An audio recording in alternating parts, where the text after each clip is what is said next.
You are looking at Julian's pronunciation guide, where we look at how to pronounce better some of the most mispronounced words in the world, like this other curious word. But how do you say what you're looking for today?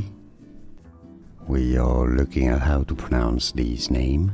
We'll be looking at how to say more biblical names as well, names from the Bible. The Book of Nahum, some also pronounce it as Book of Nahum. Generally, most common pronunciation in English, the Book of Nahum. And now you know more videos for you here to learn more. Thanks for watching. Here are more videos on how to pronounce more confusing words and names too many mispronounced. Like this video if you found it useful. I appreciate your support. I'll see you soon and thanks for watching.